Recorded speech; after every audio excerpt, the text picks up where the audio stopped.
Hello বন্ধুরা, তোমরা সবাই কেমন আছো? আশা করছি সবাই ভালো আছো। সো বন্ধুরা, আজকে আমরা পড়বো মহাত্মা গান্ধী সম্বন্ধে। দেখো, ট্রিকে পড়বো, তোমাদের কোনো মুখস্থ করতে লাগবে না। চলো ভিডিওটা শুরু করা যাক। দেখো, প্রথমে কি বলছে, মহাত্মা গান্ধীজির জন্ম কবে?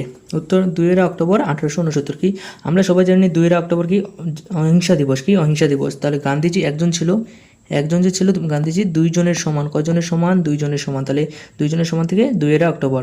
আর যখন গান্ধীজির 18 বছর বয়স ছিল, এই যে 18 থেকে 18 বছর বয়স ছিল, তখন গান্ধীজির 6, এই যে 6 আছে না, 6 থেকে আছে কি, 6 থেকে আছে আছে গান্ধীজি কি ছিল যখন 18 বছর 6 ছিল, আছে ছিল, কি ছিল, আছে ছিল, 6 থেকে আছে। ঠিক আছে, খারাপ ছিল না, কি শয়তান ছিল না বা খারাপ ছিল না, না থেকে নয়, না থেকে নয়, না থেকে নয়, না থেকে নয়। তাহলে কি গান্ধীজির যখন 18 বছর বয়স ছিল, তখন গান্ধীজি কি ছিল, আছে ছিল, আছে থেকে 6।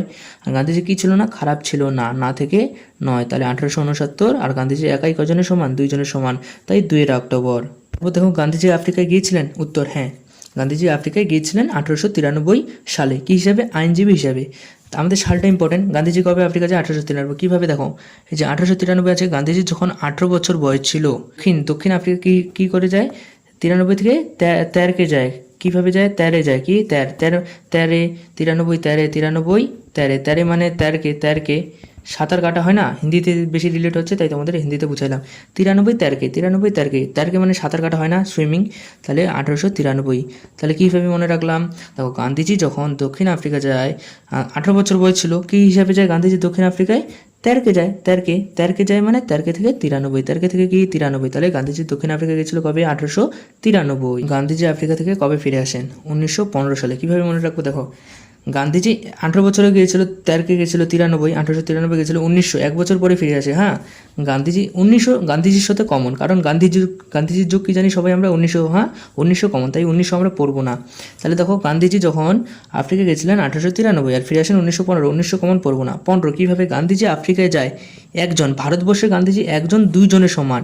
ভারতে গান্ধীজি একজন, দুইজনের সমান, কিন্তু দক্ষিণ আফ্রিকায় গান্ধীজি কজনের সমান? 5 জনের সমান একা। এই যে গান্ধীজি একজন, 5 জনের সমান।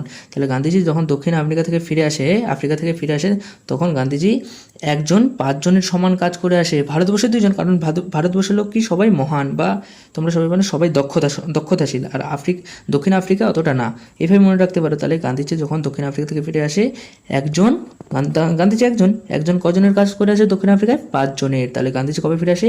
1915, কারণ 1900 কমন। আর যখন ফিরে আসে কবে? একজন, 5 জনের কাজ করে ফিরে আসে গান্ধীজি, তাহলে 1915। তারপর দেখো, গান্ধীজিকে মহাত্মা উপাধি কে দেয় এবং কবে দেয়? খুব সোজা, রবীন্দ্রনাথ ঠাকুর দেয়, কারণ রবীন্দ্রনাথ ঠাকুর সবাই জানি, রবীন্দ্রনাথ ঠাকুর দেয় 1915। যেই সালে ফিরে আসে সেই সালে গান্ধীজিকে রবীন্দ্রনাথ ঠাকুর মহাত্মা উপাধি দেয়। দেখো, গান্ধীজি সবিরমতি না, এটা সবার মতো হবে, তোমরা কানেকশন করে নিও। হ্যাঁ, সবার মতো হবে, সবার মতো।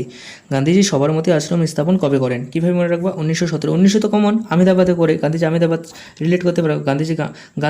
গান্ধীনগর আহমেদাবাদ রয়েছে না, 1917। এই যে সবর থেকে সবার জন্য, সবার মধ্যে থেকে সবার জন্য গান্ধীজি কি সত্রাকে আমরা রিলেট করবো খাতরা কি সত্রাকে কি রিলেট করবো আমরা? খাতরার সঙ্গে। তাহলে গান্ধীজি সবার মধ্যে আশ্রম করে সবার জন্য কি তৈরি করে? খাতরা তৈরি করে, খাতরা আর সত্রা। তাহলে 1917, কারণ 1900 তো এখানে কমন, তাহলে 1917 সবরমতী আশ্রম। ঠিক আছে। তারপর দেখো, চম্পারণ সত্যাগ্রহ। চম্পারণ থেকে আমরা কি মনে করবো? দেখো, চম্পা চাপ্পা কি চম্পা থেকে চাপ্পা। ঠিক আছে, যে চাপ্পাতে খাতরা আছে, খাতরা সতরা। চাপ্পাতে কি আছে? খাতরা আছে, খাতরা থেকে কি সতরা। তাহলে চম্পারণ সত্যাগ্রহ কবে হয়? 1917, কারণ চাপ্পা কি আছে? খাতরা আছে, তাহলে 1917। গান্ধীজির এটি কি ভারতের প্রথম আন্দোলন। ঠিক আছে। তারপর দেখো, আহমেদাবাদ মিল ধর্মঘট কবে হয়? 1918। কীভাবে মনে রাখবো? দেখো, মিল থেকে কি বাচ্চাদের কোন বাচ্চাদের? 18 বছর বয়সী কম বাচ্চাদের মিলে কাজ করা নিষেধ। কারণ মিলে কাজ করা কি একটা ঝুঁকিপূর্ণ, আর 18 বছর কম বয়সী বাচ্চাদের কি মিলে কাজ করা নিষেধ। ঠিক আছে, এইভাবে তোমরা মনে রাখবা। তাহলে আহমেদাবাদ মিল ধর্মঘট কবে হয়? মিল কত বছর কম বয়সী বাচ্চাদের মিলে কাজ করা নিষেধ? 18 বছর বয়সী, তাহলে 1918। খেদা সত্যাগ্রহ। এর আগে যদি ভিডিওটা তোমাদের ভালো লাগে তাহলে ভিডিওটাকে লাইক করে দিবা। ঠিক আছে, আর চ্যানেলে নতুন থাকলে চ্যানেলটাকে সাবস্ক্রাইব করে দিও। তারপর দেখো, কীভাবে মনে রাখবা? খেদা সত্যাগ্রহ। কি খেদা সত্যাগ্রহ? এই যে খেদা থেকে কি খেদা থেকে কি খিদা। এই যে আহমেদাবাদ মিল ধর্মঘট 1918 না, কারণ 18 বছর কম বয়সীদের শিশুদের কি কাজের ঝুঁকিপূর্ণ, তাই কাজ করতে দেবো না, 1918। ঠিক আছে, এটা 1918। কি খেদা খেদা থেকে কি খিদা, এই যে ছোটো বাচ্চাদের খিদা পায় নাকি, আমাদের খালি খিদা পায় বড়দের, ছোটো বাচ্চাদের খিদা পায় না, তাই তারা কি কাজ করতে না চাইলেও তাই তারা তাও কাজ করে, খিদার জ্বালায়, কিসের জ্বালায়, খিদার জ্বালায়। তাই 18 বছরের কম বয়সী বাচ্চারা কাজ করতে না চাইলেও খিদার জ্বালায় কী করে, তারাও কাজ করে। তাহলে খেদা সত্য করে 1918। অসহযোগ আন্দোলন কবে হয়, 1920 থেকে 1922। 1920 মনে রাখবো, ঠিক আছে। কীভাবে দেখো, অসহযোগ গান্ধীজি আগে কী বলছেন, গান্ধীজি ভারতবর্ষে একজন কতজনের সমান, 2 জন, আর দক্ষিণ আমেরিকায় 5 জনের সমান, তাই 1915-তে ফিরে আসে, ঠিক আছে।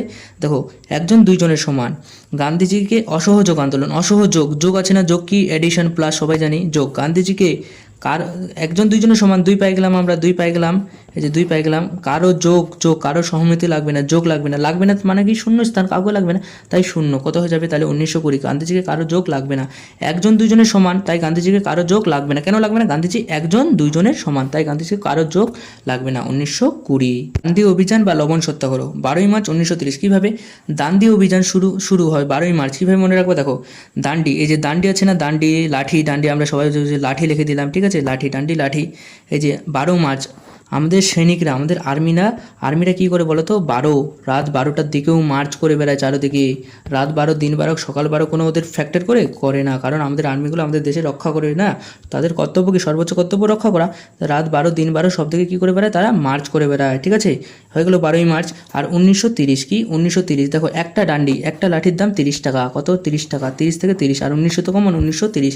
তাহলে আমাদের আর্মিগুলো কী করে, 12টার দিকে, রাত সকাল দিন যাই হোক, 12টার দিকে তারা কী করে বলো, মার্চ করে বেড়ায়, 12ই মার্চ। আর একটা লাঠির দাম কত, 30 টাকা। আর 12ই মার্চ শুরু হয় 1930 সালে, 12 সকাল কোনো ফ্যাক্টর করে না, 30, একটা ডান্ডির দাম 30 টাকা। আর শেষ কবে হয়, 12ই মার্চ শুরু হয়, 12ই মার্চ শুরু হয়, শেষ হয় 5ই এপ্রিল। কি, 5ই এপ্রিল। কীভাবে দেখো, এপ্রিল, কীভাবে দেখো, আমাদের ফৌজিগুলা বাড়ি যাওয়ার জন্য 5টার দিকে কোথায় যায়, রেলে যায়, 5টার দিকে রেলে যায়, এপ্রিল থেকে রেল, সকাল 5টার দিকে তারা কি রেলে যায়, রেলে মানে টিকিট কাটে সকাল 5টার দিকে বাড়ি যাওয়ার জন্য, কারণ রাত 12, দুপুর 12 তাদের কোনো ফ্যাক্টর করে না, তারা কী করে মার্চ করে যায় দান্ডি নিয়ে না, 12ই মার্চ, 5ই এপ্রিল, টোটাল হয় 24 দিন। এটা কত, দান্ডি অভিযান কত দিন হয়, টোটাল 24 দিন। তারপর দেখো সব থেকে বেশি ইম্পর্টেন্ট কোশ্চেন, ভারত ছাড়ো আন্দোলন কবে হয়, 8ই আগস্ট 1942। আমরা সবাই জানি এই কথাটা না, ভারত ছাড়ো আন্দোলন কবে হয়, 8ই আগস্ট 1942। গান্ধীজির মূল দর্শন কী ছিল, গান্ধীজির মূল দর্শন কী ছিল, অহিংসা আর সত্যাগ্রহ। অহিংসা, গান্ধীজি তো আমরা 2 অক্টোবর তাই জন্য ইস্যু করি অহিংসা দিবস, মানে নন ভায়োলেন্স, ঠিক আছে। আর সত্যাগ্রহ, গান্ধীজি সত্যাগ্রহ, সবসময় সত্যের প্রতি থাকতেন, তাই সত্যাগ্রহ, অহিংসা আর সত্যাগ্রহ, এটা কত সোজা না।